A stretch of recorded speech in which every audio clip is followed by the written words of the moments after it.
Merci d'être avec nous sur la première chaîne d'information continue du Burkina Faso, Burkina Info Télévision. Amis de la liberté, de la démocratie et de la bonne gouvernance, bonsoir à tous et à chacun et bienvenue à ce nouveau rendez-vous de votre émission Le Grand Déballage qui reçoit ce jour une dame. Elle est jeune, elle est burkinabé, elle a décidé d'entreprendre du côté du Niger et l'aventure s'est mal terminée. Depuis plus d'une année et demie maintenant, elle court derrière une indemnisation, elle veut rentrer dans ses droits. Elle a décidé tout simplement de briser le silence et de prendre la parole et donner sa version des faits. Aujourd'hui, nous recevons exceptionnellement mademoiselle Yen Mimine Edith. Elle est esthéticienne, promotrice de l'Institut Beauty Empire by Mimine, qui c'était à Niamey au Niger. Et depuis lors, elle est de retour au Burkina Faso. Nous allons revenir sur son parcours, l'expérience qu'elle a vécue et l'attente aussi qu'elle a des autorités, surtout que nous sommes dans un contexte où il est question de l'AES, l'Alliance des États du Sahel, avec le Burkina Faso, le Mali et le Niger, et une crise éventuellement ou une situation éventuellement qui pourrait trouver solution. Mademoiselle Yen, bonsoir. Bonsoir, monsieur. Bienvenue sur le plateau de l'émission Le Grand Déballage. La question qu'on pose à tous nos invités pour commencer, comment vous allez côté santé et famille?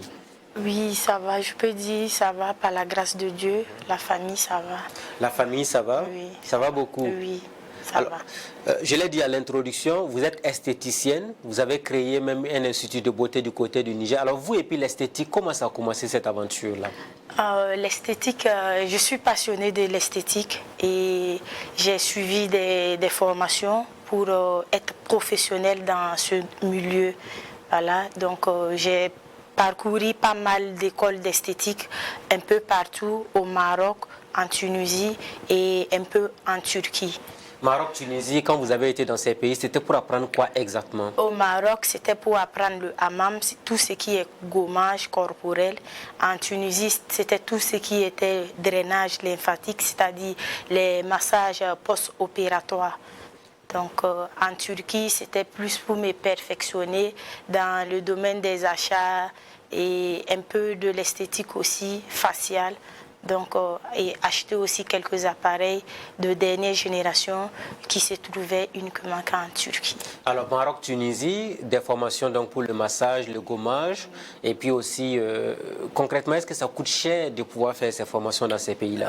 Ces formations, ça coûte un peu cher, voilà, mais comme je le dis, je suis passionnée de l'esthétique, donc quoi de plus mieux de payer un peu plus cher pour acquérir la connaissance dans ce domaine. Ce qui est important à préciser, est-ce que c'est vous-même qui avez eu l'argent pour le faire? On vous a financé, c'était une subvention qui vous a accompagné pour la formation dans ces pays-là? Moi, je n'ai pas été subventionnée. Voilà, je suis rentrée en contact avec des écoles professionnelles d'esthétique et voilà, il y avait des conditions de paiement, tout et tout.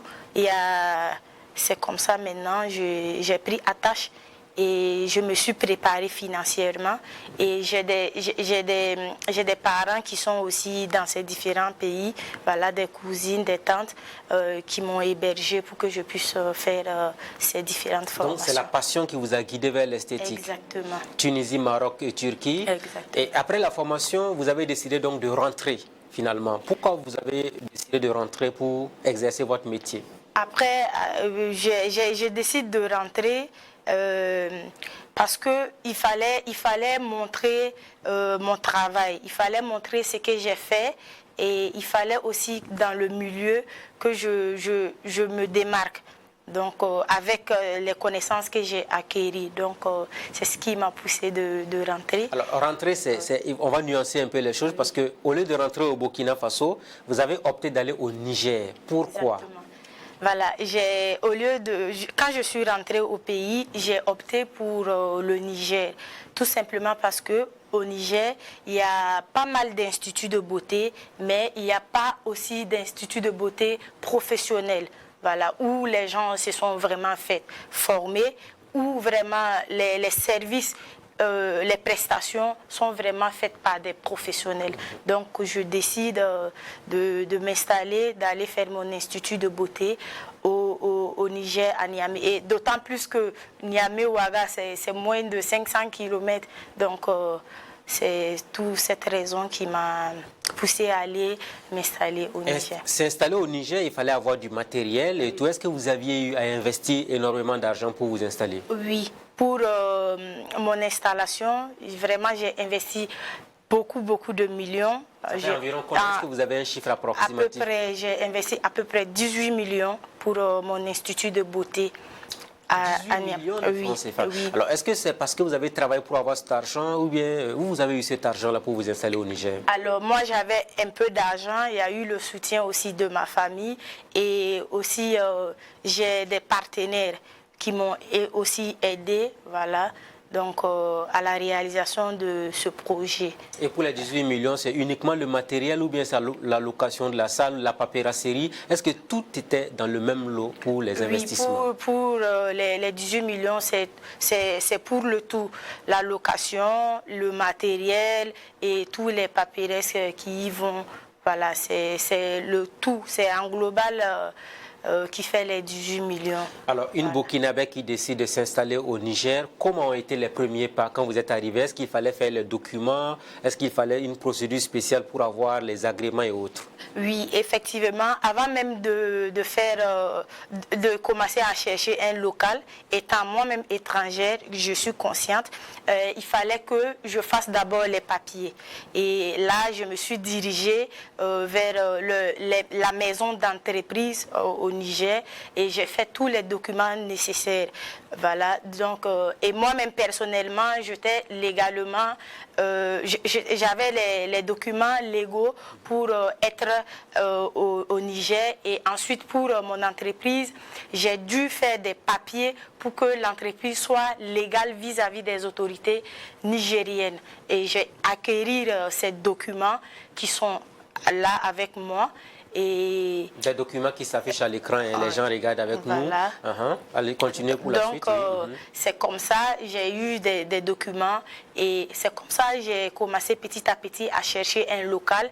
Et pour avoir un local à Niamey, c'est un peu difficile. Et moi, j'avais des quartiers où il fallait coûte que coûte que je m'installe dans ces quartiers. Et dans ces quartiers, pour avoir un local, c'est vraiment pas facile parce que c'est énormément cher le loyer. Mais par la grâce de Dieu, j'ai eu un loyer, un local. Et c'est comme ça que je me suis installée. Les papiers au Niger, c'était d'abord quoi? Est-ce qu'il fallait un numéro IFU, une autorisation d'exercer pour éviter vraiment d'être dans des problèmes, hein? Oui. Ça vous a coûté un peu cher d'avoir les papiers au Niger? Pour les papiers, il faut savoir que en tant qu'étrangère, pour faire les papiers, vraiment ça ne m'a pas causé trop de problèmes et ce n'est pas assez coûteux vu le projet que je veux mettre en place. Donc vraiment, ça ne m'a pas vraiment fatiguée et ça n'a pas été d'un coup très énorme. Ça n'a pas été très énorme. Vous avez trouvé un local. Est-ce que le local déjà, c'était dans un quartier UP de Niamey? Est-ce que ça vous coûtait cher ce local pour le début de votre activité? Oui, c'était dans un quartier UP parce que c'est un quartier qu'on appelle Dar es Salaam qui n'est pas du tout loin du quartier Plateau. Voilà, donc, et j'étais en face de l'Union européenne. Donc, le loyer était à 300 000 francs le mois. Et avec mon bailleur, on a fait un bail commercial. On a fait un bail commercial en bonne et due forme, signé lui et moi également. Et les premiers moments, dès que vous avez eu le local, comment ça s'est passé? Après la signature du bail, c'est quand j'ai commencé, j'ai fait l'ouverture en fin février 2022. Fin février 2021 plutôt. Fin février 2021. Okay. Voilà. Et après ça, il y a eu mars, il y a eu le mois de carême. Donc c'était un peu difficile. Et après, ça n'a pas donné tout de suite. Et j'ai tapé le système marketing digital et avec les influenceurs nigériens. J'ai collaboré avec plusieurs influenceurs nigériens et créateurs de vidéos sur les réseaux sociaux. Et moi-même, j'ai fait des flyers, j'ai fait faire des flyers et que j'ai partagé. J'ai été dans des entreprises, j'ai été dans les administrations nigériennes, des ambassades, pour partager, pour me faire connaître et partager les flyers. Et j'ai même pris des hôtesses qui étaient dans des coins stratégiques comme les supermarchés pour faire voir, pour faire connaître d'abord l'entreprise. 3 mois plus tard, Ouais. apparemment vos problèmes ont commencé. Exactement. Comment vous expliquez ça? Qu'est-ce qui s'est passé? Revenons maintenant sur l'histoire parce qu'on a vu la vidéo qui était devenue virale un peu partout au Burkina. Des pleurs, des larmes n'ont pas fini. Ouais. C'est en septembre 2022 que vos problèmes ont commencé. Je vous écoute. Qu'est-ce qui s'est passé? Ce qui s'est passé, on était le 8 septembre 2022.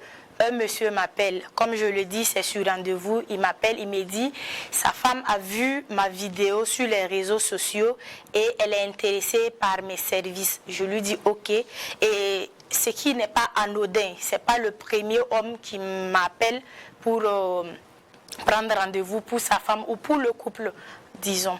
Donc c'est comme ça, il vient.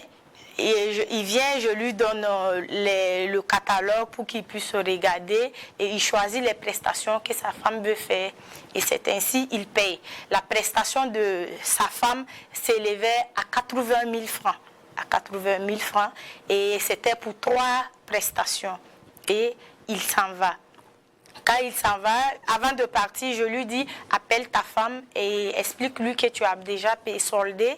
Et voilà, après, moi, je vais faire le reste. Et c'est comme ça, il appelle sa femme devant moi. Elle n'a jamais décroché. Et il me dit, moi, je peux appeler la dame. Et moi, je lui explique clairement que, en fait, moi, je ne vais pas vers les clientes. Moi, si je vais vers les clientes, je deviens une commerçante vulgaire. Alors que si elles viennent vers moi, je suis professionnelle.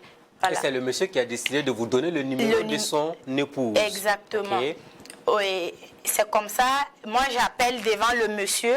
Elle n'a pas décroché également. Et moi, j'avais des prestations, j'avais d'autres rendez-vous que je devrais préparer, les salles, tout. Et c'est comme ça, il est parti. Et 1 heure plus tard, la dame, elle m'a appelé. Quand elle m'a appelé, je dis, voilà, madame, votre époux est venu, il a payé telle somme. Elle m'a dit qu'elle est au courant. Donc, je lui demande, madame, on était un jeudi, je lui demande à quel moment, quel jour elle va venir. Parce que les week-ends, c'est vraiment bouqué chez moi, c'est full. Donc, c'est comme ça, elle me dit, elle allait me revenir le soir pour me dire à quel moment elle va passer. Donc, c'est comme ça. Elle n'est pas passée le vendredi soir. Moi, j'étais devant mon ordinateur. Et c'est comme ça pour booker tous les rendez-vous parce que c'est millimétré. On est en week-end. Et ce week-end, c'était presque la fin du mois. C'était après la fin du mois. Donc, c'est vraiment booké. Donc, c'est comme ça, je lui ai envoyé un message pour lui dire, ah, madame, vous avez oublié de me revenir pour le jour et l'heure. Et c'est comme ça, elle me dit, samedi à 14 h. Je lui dis, ok, ça marche. Sauf que le samedi, elle m'appelle avant l'heure du rendez-vous. Elle m'appelle à midi. Et à midi, c'est notre pause. Donc, elle m'appelle à midi, elle me dit, ok, madame, est-ce que je peux venir maintenant? Je lui dis, oui, c'est possible de venir, mais malheureusement, il y a coupure d'électricité. Elle dit, elle n'a rien à faire, elle peut venir rester dans sa voiture le temps que le courant vient. Je dis, ok, il n'y a pas de problème.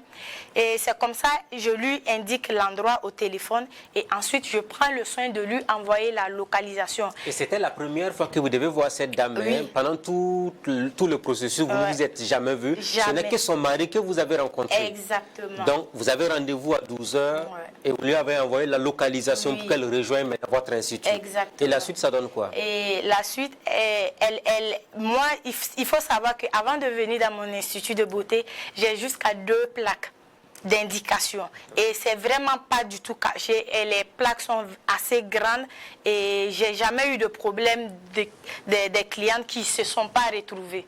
Vraiment. Donc c'est comme ça, elle part dans un autre quartier, un autre virage, et elle m'appelle. Elle me dit, elle est là, elle est ici. Et elle me dit, là où elle est, elle voit des vendeurs de tomates. Moi, je lui dis, madame, est-ce que vous vous êtes pas trompée? Allez au deuxième 6 mètres au lieu du premier, parce que dans le premier, dans mon virage, il n'y a pas de vendeur de tomates. Et c'est comme ça, au téléphone, elle m'agresse. Elle me dit, idiote, la imbécile, tu me prends pour une illettrée. J'ai dit, mais... Juste pour un problème d'indication, exactement. Elle vous a laissé des messages injurieux. Verbalement. Donc c'est comme ça que je lui dis, mais madame, je ne vous ai pas injurié, je vous traite pas d'illettré. Tout le monde peut se tromper. Et moi, je demande tout simplement, est-ce que vous ne vous êtes pas trompé? Aller de l'autre côté au lieu d'ici. Donc c'est comme ça, c'est parti en vrille. Et elle me dit, si moi, je n'ai pas d'électricité, c'est que mon institut, c'est du n'importe quoi. Et d'ailleurs même, elle annule le rendez-vous, elle ne va plus venir. C'est fini, elle ne va plus venir. Donc, je lui dis, ok, il n'y a pas de problème. Donc, pour moi, elle a annulé son rendez-vous. Son mari va venir récupérer les 80 000 francs. Donc, normalement, il ne doit pas y avoir de problème puisqu'elle a annulé le rendez-vous. Et vous étiez prête à rembourser les 80 000 francs à son mari qui a payé? Exactement, exactement. Okay. Puisque je lui ai dit, ok, et dites à votre mari de venir récupérer les sous. On rembourse puisque la prestation n'a pas été faite. Okay. Voilà, on rembourse. Donc c'est comme ça, on était assis, en temps le courant revient. Et comme je vous ai dit, tout s'est passé à midi. De midi à 13h, c'est notre pause. Et moi, on était en train de manger.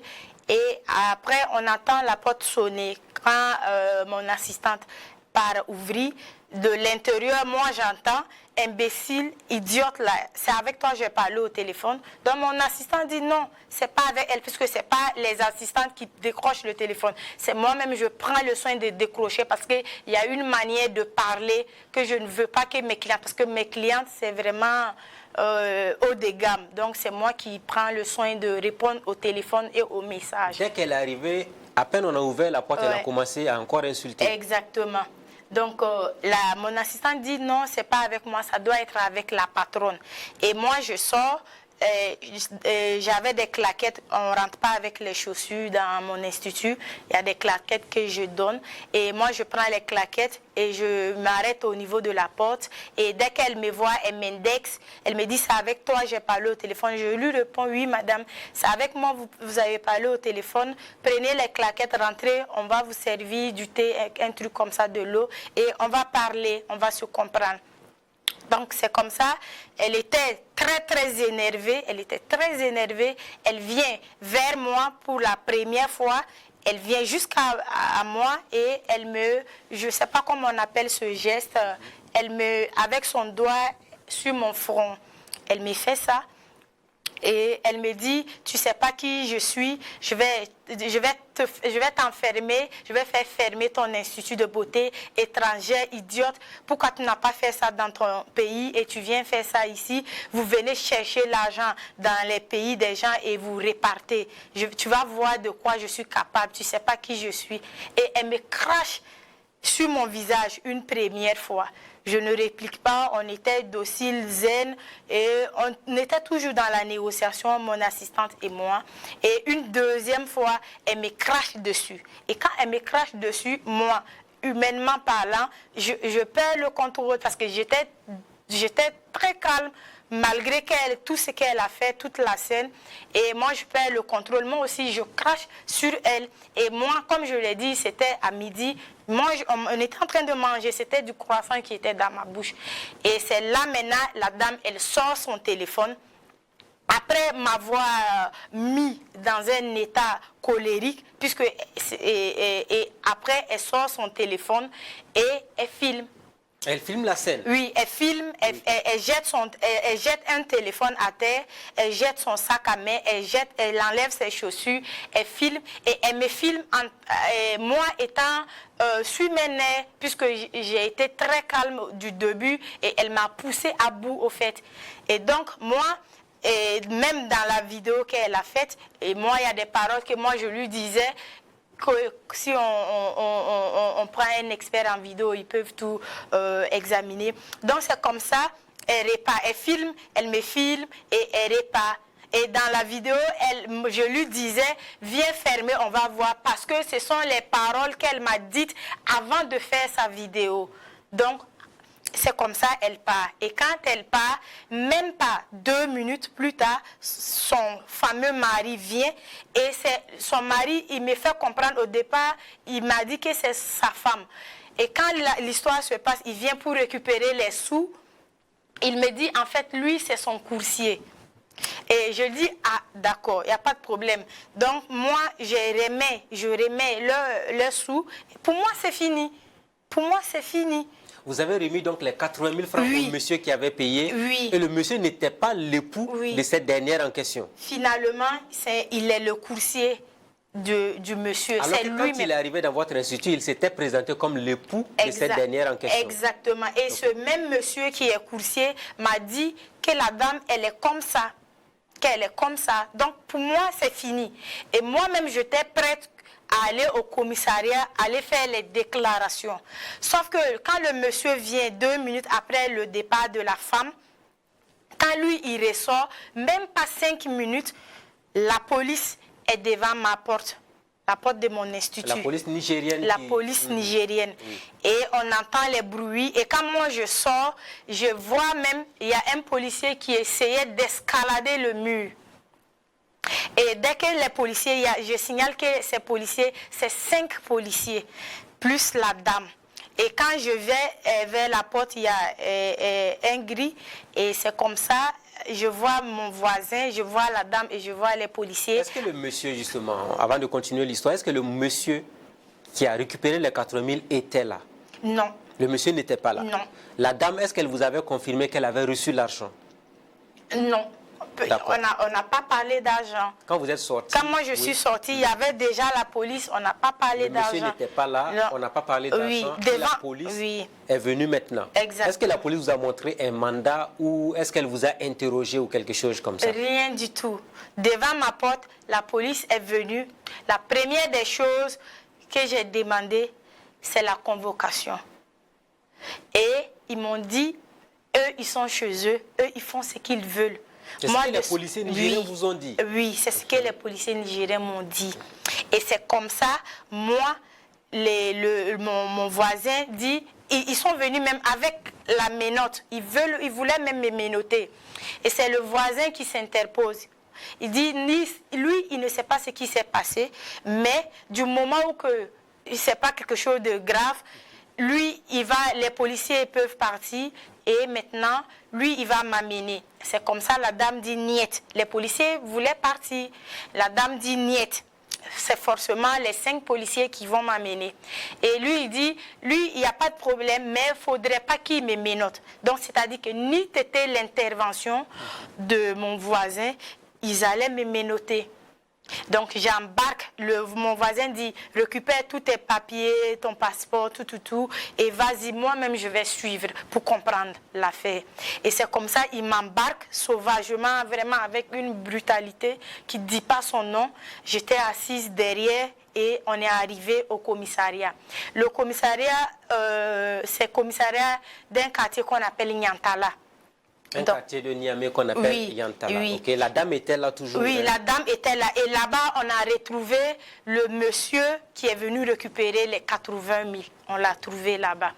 Donc, c'est comme ça. Moi, en partant au commissariat, avec ce que mon voisin m'a dit, je me suis dit, voilà, c'est un commissariat, ce sont des humains qui sont là-bas. Je pars, elle raconte sa version des faits, je raconte la mienne, et voilà quoi. Je ne pensais pas que c'est une histoire. En fait, c'était une confrontation pour vous. Exactement. On va discuter de ce qui s'est passé. Exactement. Et ils vont suivre la logique et voilà, ça va finir quoi. Et quand vous êtes arrivé au commissariat, visiblement, les choses ne se sont pas passées ainsi. Qu'est-ce qui s'est exactement passé au commissariat? Quand on arrive au commissariat, maintenant, il y a la dame, on est dans un bureau et là-bas encore, il y a 7 policiers, 5 devant et 2 derrière. Quand je rentre, on rentre, c'est comme ça, le policier qui était assis, il sursaute de sa chaise. Ah, toi là, étrangère là, c'est toi qui frappes les gens. Donc, je suis restée calme pour ne pas dire quelque chose et ça va se retourner contre moi.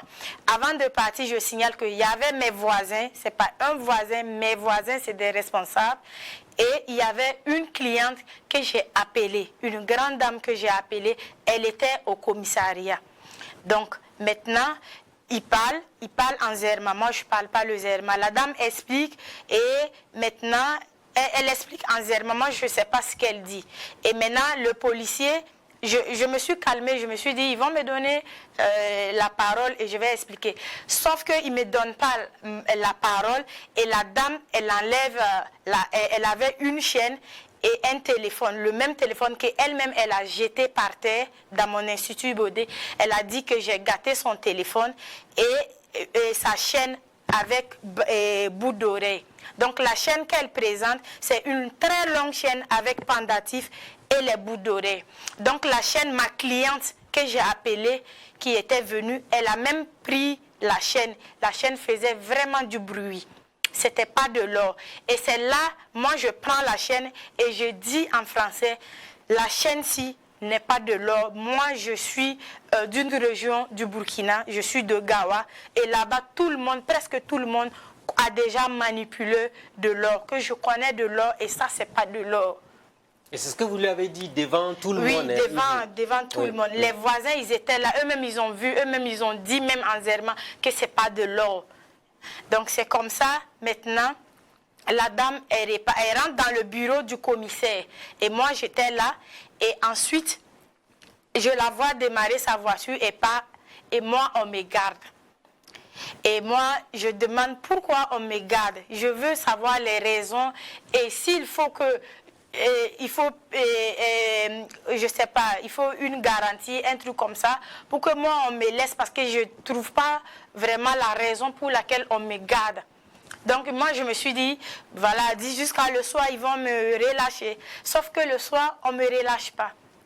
Je passe la nuit du samedi 10 septembre au commissariat et le lendemain qui était dimanche 11 septembre, c'est vraiment la journée la plus horrible de toute ma vie, de toute mon existence.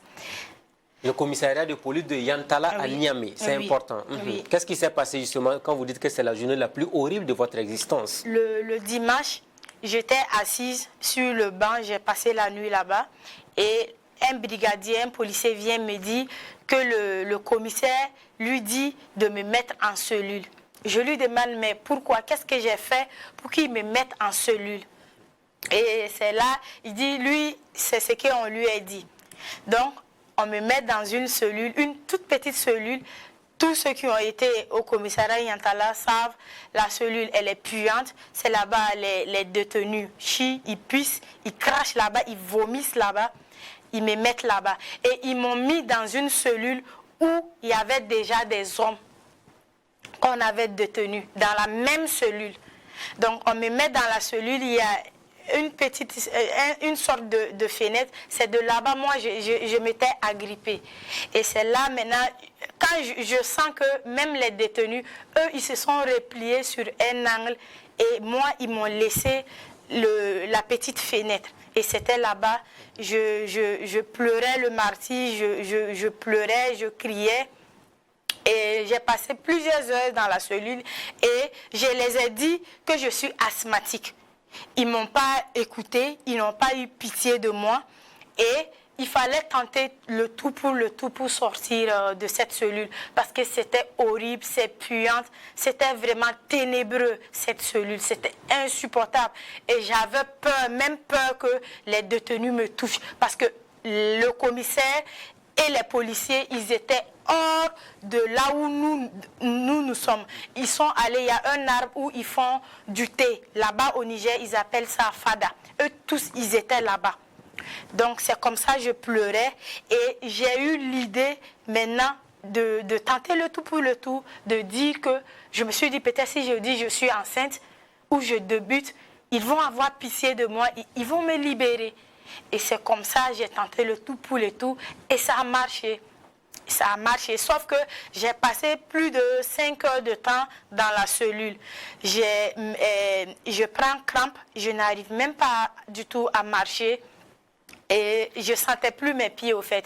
Et quand ils viennent pour ouvrir, eux tous ceux qui faisaient le thé sous les arbres avec le commissaire, eux tous, ils sont venus. Et le brigadier, il ouvre la porte de la cellule et il me dit, fais vite. Je ne sentais plus mes pieds, donc j'étais paniquée, je ne pouvais plus marcher. Et lui, il met sa main derrière moi et il me pousse derrière mon dos. Et il me pousse. Quand il me pousse, je tombe. Quand je tombe, il referme la cellule et moi, je criais, je pleurais. Et je signale que là-bas, la scène, le commissaire, ils ont filmé la scène. Pendant que je pleurais, ils m'ont poussé, je pleurais, ils m'ont filmé. Et tout ce que le commissaire disait, que moi, je fais de la comédie, je suis en train de faire mon théâtre, eux, ils s'en foutent. Et c'est comme ça que je suis restée jusqu'à ce que la même cliente qui était avec moi le samedi, elle est venue me trouver étant couchée et je l'ai expliqué et elle a essayé de parler, de lui dire ce qui se passe, vraiment c'est pas normal, un truc comme ça. Et on lui a répondu qu'elle est nigérienne et moi je suis étrangère. Elle devrait prendre parti pour sa soeur nigérienne, qui est la dame qui est venue faire le scandale dans mon institut. C'est ce qu'on lui a répondu et elle m'a dit. Et cette dame, elle m'a dit, elle est prête pour témoigner tout ce qui s'est passé au commissariat. Donc c'est comme ça que je passe encore la nuit de dimanche au commissariat. Pas dans la cellule en ce moment? Non, pas dans. Vous avez dormi où? Il y a un banc en fer. Voilà, il y a un banc en fer, c'est là-bas. J'ai passé les 2 nuits au commissariat de Niantala. Comment ça se passait? Est-ce qu'on vous donnait à manger et autres? Les policiers ne m'ont jamais donné à manger ni à boire. Ce sont mes clientes qui m'ont apporté à manger et à boire. Et même la nourriture qui venait, c'était tellement trop que je donnais même aux policiers. Et ils acceptaient de prendre cette nourriture? Oui, ils prenaient. Et je me rappelle bien, la dame qui était venue le dimanche, ma cliente, elle les a même remis 10 000 francs pour faire le thé. Ils ont accepté. Et ils ont accepté de prendre. Vous avez fait combien de jours au commissariat et la suite c'était quoi? J'ai fait 2 nuits au commissariat, le 10 et le 11 septembre. Maintenant, le lendemain, c'était un lundi. Maintenant, le lundi, j'étais assise et on me dit, on va aller au tribunal. Maintenant, on me fait rentrer dans un bureau et on me dit de signer un papier. Je veux lire d'abord, ils refusent que je lise avant de signer. Moi aussi, j'ai dit, niet, je ne peux pas signer ce que je ne sais pas, ce qui est écrit. Donc, c'est comme ça, je pars bras ballants au commissariat et chez le procureur, commune 1 de Niamey. Mais on vous a amené au commissariat, oui. Chez le procureur comment? Avec un... Oui, avec leur cargo. Il y a un cargo. Et dans la cellule, je signale que dans la cellule, il y avait 2 hommes. Je connais l'histoire qui les a amenés là-bas. Et les 2 hommes, on les a enlevés, plus moi, et on est parti au tribunal. Le lundi matin, lundi 12 septembre. Maintenant, quand ils me disent qu'on aille, on va aller au tribunal, j'étais contente. J'étais contente parce que je me suis dit là-bas, c'est des gens qui sont allés très loin à l'école et ils vont appliquer la loi. Moi, tout ce que je demandais, c'était, ils n'ont qu'à me demander ce qui s'est passé, ma version des faits. Sauf que quand j'arrive au tribunal, on me retire mon téléphone, mon sac à main et on me remet encore dans la cellule du tribunal. Et dans la cellule du tribunal, il y avait 2 adolescents qui étaient dans les histoires de stupéfiants qu'on a trouvés là-bas, plus les 2 autres personnes qu'on a enlevées comme moi au commissariat. Donc on était 5 dans la cellule du tribunal, une de Niamey. Okay. Oui. Donc c'est comme ça, quand on me met là-bas, et après on vient m'enlever. Quand on m'enlève, je rentre dans le bureau du procureur, je trouve la dame, elle était déjà assise dans le bureau du procureur. Et c'est comme ça, le procureur, quand il me voit, encore, il sursaute, comme au commissariat, ce que le commissaire a fait, il sursaute et il me dit, il m'indexe, ah, toi là, étranger, là, c'est toi qui frappes les gens, tu vas voir. C'est ce que le procureur a dit. C'est ce que le procureur a dit. La dame était déjà dans son bureau. Oui, effectivement. Donc, moi, je reste et ils veulent entamer, ils disent que j'ai gâté la chaîne de la dame, j'ai gâté son téléphone. Et c'est là que je dis que moi, j'ai pris un avocat. Parce qu'avant d'aller au tribunal, mes clientes ont dit, là où c'est en train de partir, il te faut un avocat. Donc, moi, on me communique le nom de l'avocat. Et quand j'étais dans le bureau, le procureur me dit, c'est quel avocat même? Je lui dis le nom de mon avocat, je ne sais pas si je peux dire. Allez-y, il n'y a pas de problème. Je dis, mon avocat, c'est Hami Soulé. Et c'est comme ça, moi, je sors. Ils me remettent encore dans la cellule. Donc, comme je lui dis, j'ai un avocat, il me dit, ah bon, avocat? Je dis, oui, j'ai un avocat. Donc, c'est comme ça, on me remet encore dans la cellule du tribunal. Je reste là-bas jusqu'à ce que l'avocat vienne. Quand l'avocat vient, c'est devant lui, le policier est venu ouvrir la porte du tribunal. Et moi, je fais connaissance avec lui et je lui explique ce qui s'est passé. Vous avez payé déjà les services de l'avocat avant qu'il vienne? Oui, ça a été payé à 400 000 francs. L'avocat a été payé à 400 000 francs cash. Si tu ne payes pas à Niamey, un avocat, il ne se déplace pas. Donc, il a été payé cash avant qu'il ne vienne. Maintenant, quand il est venu, c'est devant lui qu'on a ouvert la cellule, je suis sortie. Je lui fais part de ce qui s'est passé. Et maintenant, on rentre chez le procureur. Quand on rentre chez le procureur, c'est là maintenant... je vois un autre monsieur, un papa, un grand-père qui était là et on dit que c'est l'avocat de la dame. J'ai dit, mais c'est quelle histoire? Une petite histoire où on prend les avocats. Moi, c'était vraiment de trop pour moi parce que c'est jamais vu. Je n'ai jamais fait l'objet d'arrestation à Niamey. Je n'ai jamais eu de problème avec les policiers. Donc, c'était vraiment nouveau pour moi. Parce que même étant ici au Burkina, je n'ai jamais fait l'objet, tout ça là. Donc, c'était nouveau pour moi. Donc, c'est comme ça. C'est la dame. Dans le bureau, là, c'est la dame qui était comme le procureur. C'est elle qui décidait. C'est elle qui disait ce qu'il fallait faire. Et le procureur me disait, tu as entendu ce qu'elle a dit? Comme, par exemple, moi j'ai dit à mon avocat, la dame dit, il faut que je paye 1 400 000. Un téléphone. Et elle a bien précisé que son téléphone, ça fait 2 ans qu'elle utilise le téléphone. Et qu'elle a payé le téléphone à 1 million de francs CFA. Donc, que moi j'ai gâté son téléphone qu'elle a utilisé pendant 2 ans et j'ai brisé sa chaîne. Et c'est là ma grande surprise. Elle sort une autre chaîne qui n'a rien à voir avec la chaîne qu'elle apporte, qu'elle-même elle avait dans sa propre vidéo. Donc, elle me dit de payer. Le procureur me demande, tu as entendu ce qu'elle a dit? J'ai dit oui. Et je signale que moi, on ne m'a pas donné une place pour que je m'asseye. J'étais arrêtée. Eux tous, ils étaient assis. Si j'étais arrêtée, le procureur a refusé que je m'asseye. Donc, j'étais arrêtée. Donc, je prends mon avocat dehors. Je lui dis, ok, maître, est-ce que vous, un téléphone, vous qui êtes de la justice, un téléphone qu'on a utilisé pendant 2 ans, est-ce que ce même téléphone, s'il y a un remboursement, on peut payer au même prix initial qu'on a acheté le téléphone? Je dis, maître, même un téléphone qu'on a acheté tout de suite, dès qu'on l'enlève dans son carton, ça perd sa valeur initiale. Mais ceux qui sont supposés être des justiciers au tribunal, ils semblaient vraiment ne pas être de bonne foi. Dans les débats, tout ce qu'on vous demandait, c'est de rembourser non seulement le prix du téléphone de la dame, et de payer aussi pour la chaîne. Oui. Avant de vous libérer. C'est tout ce qu'on vous a demandé. Oui. Donc moi, puisque la dame dit que, et quand moi je dis à mon avocat, comme ça, l'avocat rentre. on rentre encore dans le bureau et l'avocat, qui est celui que j'ai payé à 400 000, celui qui est censé me défendre.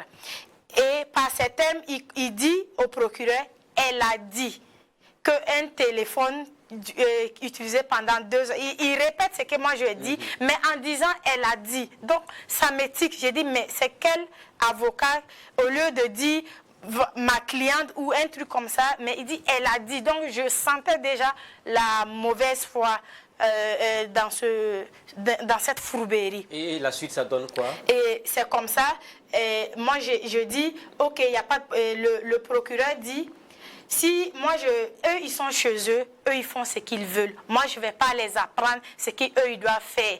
Et si ça ne me plaît pas, je quitte leur pays. Ce sont les propos du procureur. Et la dame réplique en disant, elle veut faire à l'amiable, et c'est un traitement à l'amiable. Si moi, je vais parler comme ça, elle va me mettre en prison. Et moi, je dis, ok, s'il n'y a pas de problème pour payer le 1 million. Mais comme c'est à l'amiable, je prends l'avocat, je lui dis, je paye 100 000 pendant 14 mois pour épuiser les 1 million 400. Puisque c'est à l'amiable. À l'amiable, normalement, c'est comme ça. Et je dis à l'avocat encore que, au cas où ils vont refuser les 100 000 par mois durant 14 mois, moi, je demande à ce qu'on expertise la chaîne et le téléphone. Voilà, parce que pour moi, c'est inimaginable de payer un téléphone qu'on a utilisé pendant 2 ans à 1 million. Donc, on rentre, et mon avocat explique ce que j'ai dit au procureur. Et la dame dit, c'est la dame qui prenait les décisions quand on était dans le bureau du procureur. Oui. La dame dit, si c'est comme ça, pour payer les 100 000 durant les 14 mois, je vais attendre en prison. Et quand je vais finir de payer les 100 000 et les 1 million 400, c'est comme ça ils vont me libérer.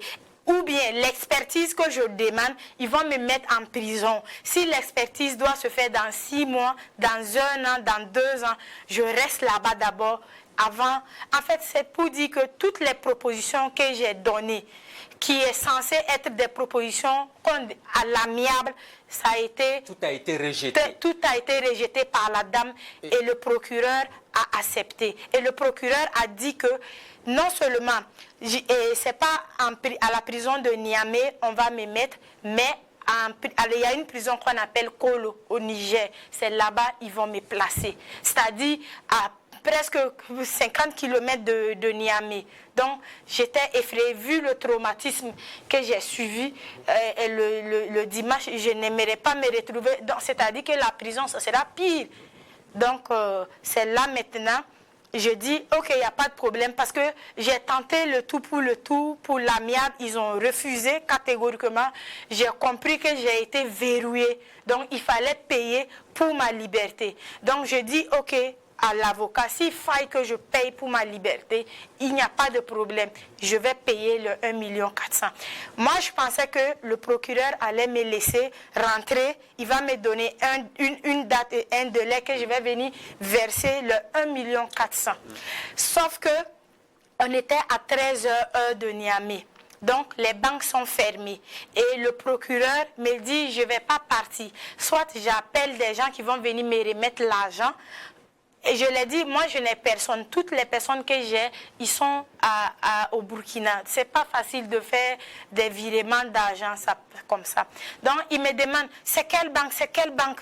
C'est ça, je lui dis, je ne sais pas si je peux donner le nom. Je lui dis, ma banque c'est BOA. Parce que moi, dans ma tête, BOA c'est dans un autre quartier plateau. Je pensais que c'était la seule banque. Et je ne savais pas dans le quartier où on était, il y avait une banque à côté. C'est le procureur qui me dit qu'il y a une banque BOA non loin du tribunal.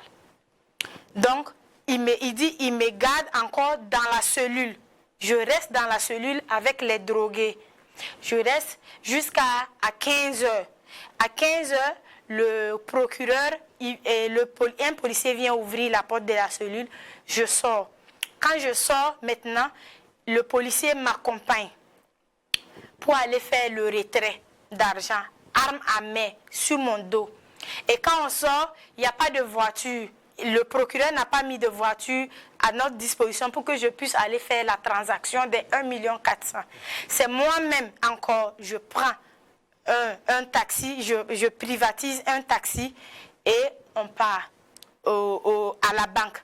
Quand on arrive à la banque, on descend, le policier est derrière moi, arme bien fixée sur moi.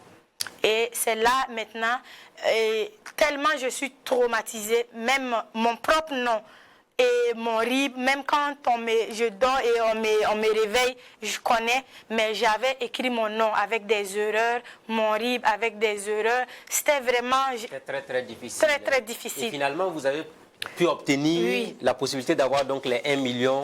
Exactement. Oui. Je fais la transaction puisque le procureur, il a donné une heure. Il a dit après 16 heures. Après 16 heures, si je ne suis pas là avec le 1,4 million, il va me jeter en prison. Donc j'étais dans la panique, j'étais traumatisée et j'étais très inquiète. Donc c'est comme ça que je fais la transaction. On ramène, je viens avec le policier qui m'a accompagné, je paye le taxi et on rentre chez le procureur. J'appelle l'avocat vient, je lui remets les 1,4 million pour remettre au procureur et moi je vais rentrer en possession avec les objets. Sauf que je signale que quand j'amène l'argent, le procureur me demande de me mettre à genoux pour demander pardon à la dame. Et j'ai voulu refuser, mais vu tout ce qui se passe, j'ai exécuté.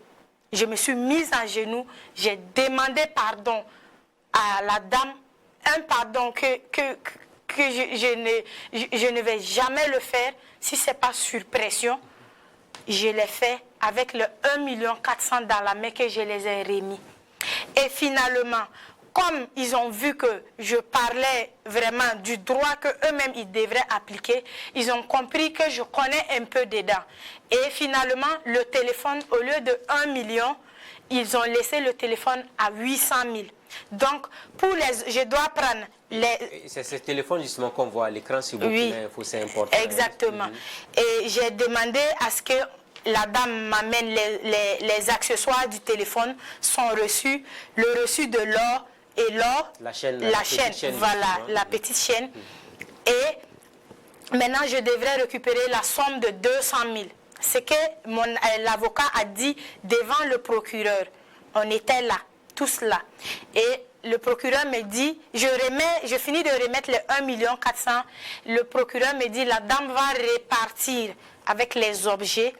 Et c'est le lendemain, elle va amener les objets. Donc, moi, je demande... Et on vous a libéré maintenant d'aller à la maison. À la maison.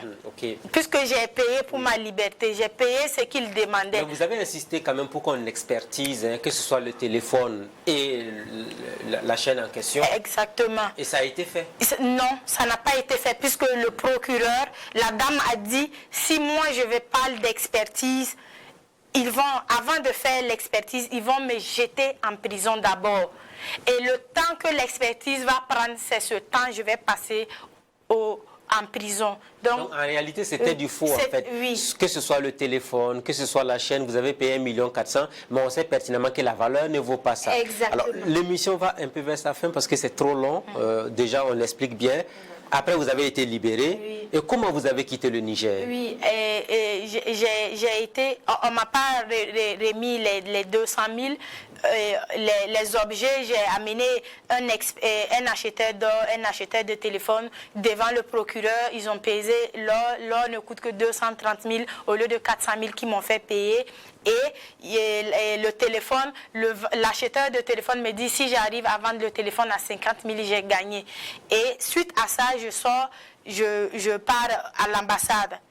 Avant de partir, j'avais demandé à une connaissance d'informer l'ambassade au moment où je partais au tribunal. C'est comme ça on informe l'ambassade et moi-même je sors, je vais là-bas, je les explique ce qui s'est passé. Et l'ambassade a dit que eux, ils ne peuvent pas m'aider en tant que tel. Tout ce qu'eux, ils peuvent faire, c'est de me faire quitter le pays. Voilà. Et ils m'ont dit, ils vont me remettre 50 000 francs. Il y a un véhicule du service qui part à Fada, ils vont me déposer à Fada et de Fada, je vais continuer à Ouaga. Donc c'est comme ça l'ambassade a dit. Et par la suite, moi j'ai publié, j'ai fait un post et il y a des pages burkinabées qui ont publié ça et j'étais toujours à Niamey et c'est là je n'aurai pas de nouveau maintenant à l'ambassade et l'ambassade dit qu'eux ils ne peuvent rien faire. Tout ce qu'ils peuvent faire c'est que je quitte le pays parce que j'ai dit trop de vérité et c'est pas bien. Qu'au Niger ils n'aiment pas la vérité et surtout que ça concerne la justice. C'est des choses qui sont très sensibles et ils n'aiment pas le déshonneur. Donc, ils savent très bien que eux qui sont ambassadeurs, ils savent que tout ce que j'ai dit, c'est la vérité et que eux-mêmes qui sont une institution, c'est vraiment très difficile. Donc, le seul truc, c'était de quitter le Niger. C'était de quitter. Parce que ça allait être encore plus difficile oui. pour vous. Et comment vous avez pu quitter le Niger donc, finalement? c'est comme ça. Il me propose de prendre la route comme je n'ai jamais fait. Donc, c'est comme ça, j'appelle mes parents. Ils essayent de me trouver un billet rapidement, vite fait. Et c'est comme ça, j'embarque. Le percepteur de l'ambassade m'accompagne.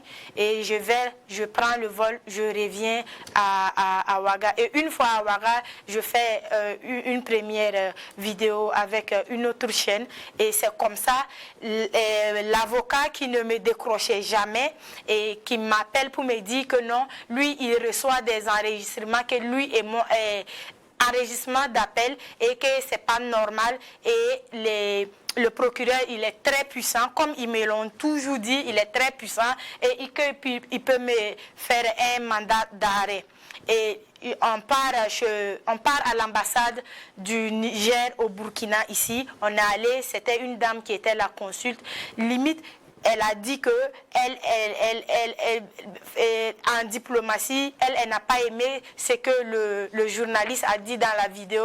C'était limite dénigrant, un truc comme ça. Alors on aurait voulu que vous gardiez le silence sur le dossier. Oui, ça. oui. Et depuis que vous êtes rentré au Burkina Faso, vous souhaitez donc une réparation. Oui. Est-ce que les autorités burkinabées ont essayé de prendre attache avec les autorités nigériennes pour que vous rentrez dans vos droits? Non. À l'époque, c'était la ministre des Affaires étrangères, Madame Olivia Rwamba. C'est elle qui était là. J'ai tout fait pour entrer en contact avec elle, mais ça n'a pas pu. Aucun membre du gouvernement n'est rentré en contact avec moi ou une société, association n'est rentrée en contact avec moi pour m'aider. Sauf que là-bas, quand la vidéo est sortie, il y a un collectif d'avocats qui m'a appelé, qui m'ont dit qu'eux, ils veulent m'aider. Et après, ils m'ont dit que ils ont nigériens ou burkinabés? Des avocats nigériens que je suis en contact avec eux. Ils m'ont dit que eux, ils avaient déposé une plainte et que la plainte a été rejetée. Et ils m'ont dit que le monsieur, le procureur, c'est quelqu'un de très puissant. Ça va aller nulle part. Maintenant que les choses ont changé au Niger, avec notamment le coup d'État, l'AES et le Burkina, qu'est-ce que vous attendez par rapport à ce dossier-là? Nous sommes pratiquement en fin d'émission. Est-ce que vous avez un message à l'endroit des autorités? Vous, aujourd'hui, quel est votre avenir? Qu'est-ce que vous faites comme travail? Aujourd'hui, moi, je ne fais rien. Et pour ce qui concerne les autorités, moi, je demande aux autorités burkinabées, voilà, à son Excellence, M. Ibrahim Traoré, et à son ministre des Affaires étrangères, oui, et au ministre aussi des droits de la femme, parce que ma dignité de femme a été bafouée. J'ai été injustement mise dans une cellule avec des hommes au Niger, ça ne se fait pas. C'est un pays musulman. Ils ne vont jamais faire ça à une de leurs sœurs. Et moi, je demande aux autorités nigériennes de prendre l'affaire au sérieux et de m'aider à traiter l'histoire pour que justice et réparation soient faites. Parce que j'ai investi presque 18 millions dans mon institut, qu'en moins de 8 mois, ça a été détruit. Donc, moi, je demande... Vous souhaitez quoi exactement? Qu'on on vous restaure dans vos droits? Exactement. Que vous puissiez reprendre votre activité? Oui, c'est ça. À l'heure actuelle, au Burkina Faso, est-ce que vous êtes prête à travailler avec des instituts privés le temps que le dossier soit traité? Oui, bien sûr, je suis prête à travailler parce que je ne fais rien. Depuis l'histoire, j'attends à ce que ça se règle. Et malheureusement, les avocats du côté du Niger m'informe que le procureur, il est très puissant et je veux vraiment que les autorités nigériennes m'aident à ce que cette histoire soit résolue et que réparation soit faite pour que je puisse continuer mes activités étant ici au Burkina. Au Burkina Faso. Oui. Retour au Niger, il n'en est plus question. Non, non. Et vous comptez sur le président Traoré de la transition, hein? Oui. Je fais vraiment, j'appelle vraiment à notre président, M. Ibrahim Traoré, son excellence, de vraiment m'aider à voir son collègue président, M. son général Tchiani, pour qu'il puisse m'aider vraiment à résoudre ce problème qui dure presque 1 an et demi et sans suite. Et si quelqu'un veut vous contacter, donnez le numéro. Exceptionnellement, on ne le fait pas dans cette émission, mais au vu de tout ce que vous avez subi comme pression au Niger, toute la souffrance mentale et morale que vous avez subie, est-ce que vous avez un numéro de téléphone, même si ce sont les autorités burkinabées ou des avocats ou même des juristes qui défendent les droits des femmes qui veulent vous aider, est-ce que vous avez un numéro qu'on peut communiquer? C'est lequel? Oui, c'est le plus 226 70 74 92 13. On reprend. Le plus 226 70 74 92 13. Et je vais aussi dire en même temps, par la même occasion, à tous les instituts de beauté qui cherchent des employés compétents, vous pouvez donc prendre attache avec mademoiselle Yen, Mimine Edith, parce qu'elle est compétente dans le domaine et elle est prête aussi à travailler en attendant qu'une solution soit trouvée. Quel est votre mot de la fin? Mon mot de fin, vraiment, pour la situation que nos deux pays vivent, j'aimerais lancer un appel aux deux peuples et surtout au peuple nigérien. Chacun de nous, un Burkinabé doit se sentir chez lui au Niger, tout comme un Nigérien doit se sentir bien ici au Burkina. Il ne s'agit pas d'être unis par les institutions, mais il s'agit d'être unis par le peuple. Si les deux peuples sont unis et qu'il y a la justice équitable, c'est ce qui est bien pour nos deux peuples. Vraiment qu'il y ait tolérance et vraiment qu'il y ait vraiment stop à l'injustice, à l'abus de pouvoir, l'extorsion d'argent et vraiment à la maltraitance et surtout éviter les propos xénophobes. Merci beaucoup, mademoiselle Yen, Mimine Edith. Merci à vous d'avoir accepté l'invitation de Burkina Info pour nous donner votre part de vérité sur cette affaire au Niger. Merci et plein courage pour la suite. Merci.